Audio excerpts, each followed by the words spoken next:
Very great. Good morning, 11th class. Welcome back to our next accounting class. So, in previous video, we have discussed about basic assumption of accounting. So, first, we have discussed accounting entry.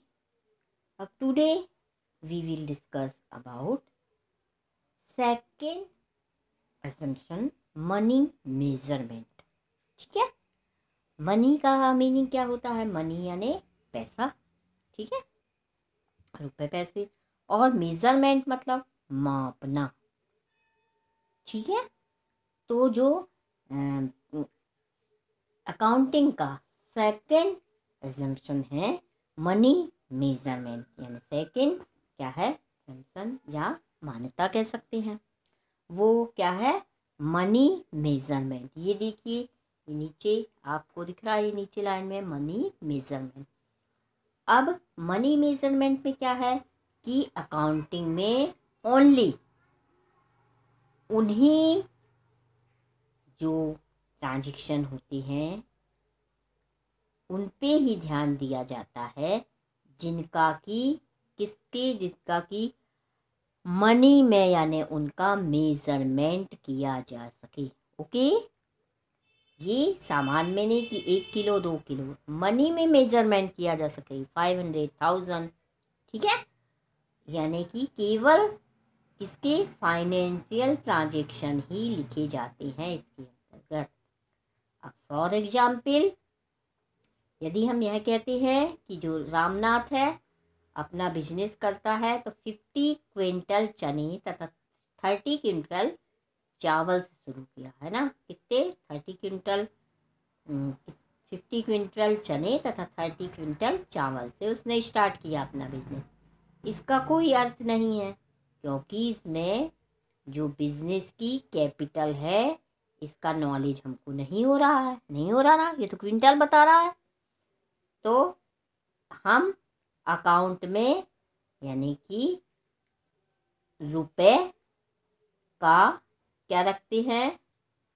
Column रखते हैं, और ना कि quintal और kilogram का. Clear.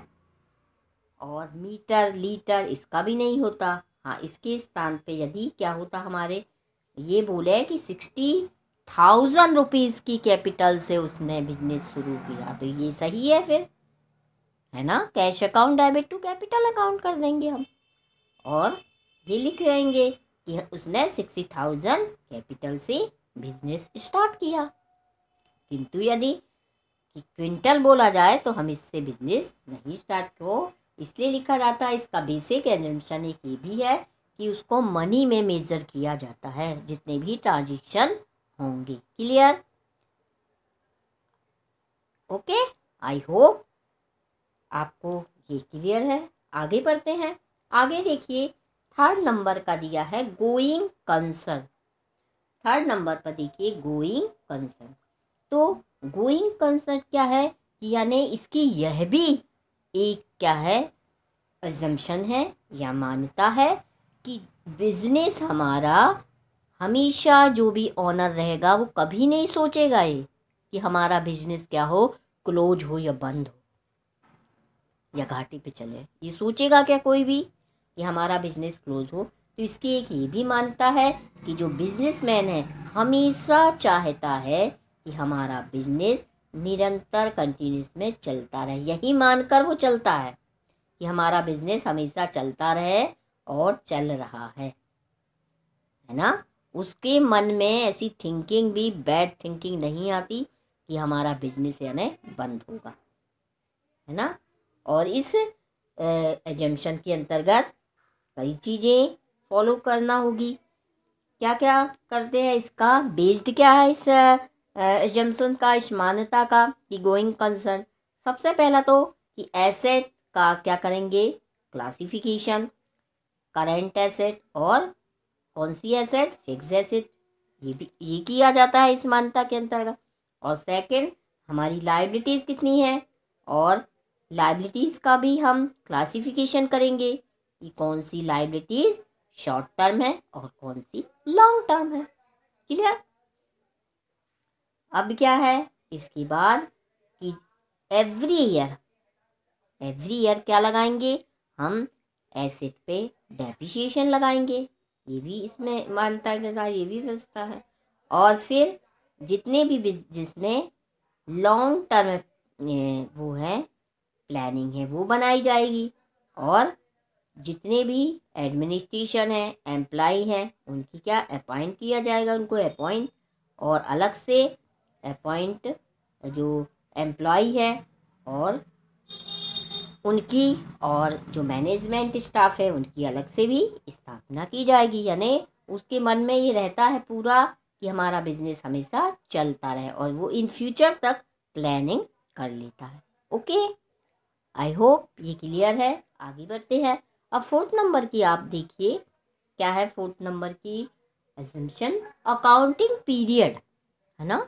Accounting period यानी लेखा करने का, अकाउंट करने की एक क्या रहता टाइम है। इसकी भी एक मान्यता चली आ रही है कि इसका सब टाइमली करें। तो इस एजम्पशन के अंतर्गत बिजनेस का जो लाइफ है वो क्या है, छोटे छोटे टाइम में बटा रहता है और जिसे क्या कहते हैं हम, अकाउंटिंग पीरियड कहते हैं। और इस अकाउंटिंग पीरियड के इसमें लास्ट में क्या होगा, इनकम का क्या बनेगा, statement, reading profit and loss, और क्या बनेगा, बैलेंस शीट, ये तैयार किए जाते हैं।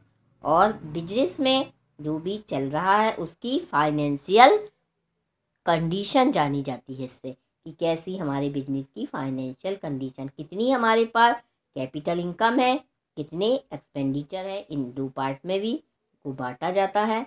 और क्या है कि इसमें जो बैलेंस शीट है तो भविष्य में हमारे पास इन फ्यूचर कितनी एसेट है और कितनी हमको एसेट बताना है, ये भी सब बताया जाता है। तो यानी इसमें क्या है, और जो किसका अकाउंटिंग ईयर है वो कैसे 12 ईयर से अधिक नहीं होना चाहिए, ये भी इसकी मान्यता है।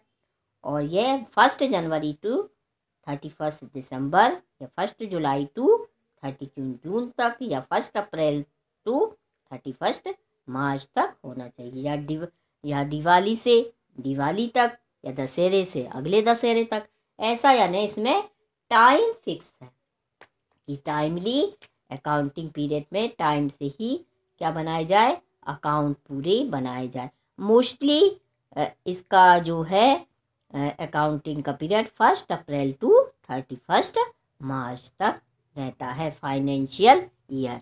ओके, तो आई होप आपको ये क्लियर है। अब नेक्स्ट वीडियो में हम आपसे फिर मिलेंगे, तब तक के लिए आप इतना रिवाइज करिएगा और इसके नोट्स भी बनाते जाइएगा। ठीक है।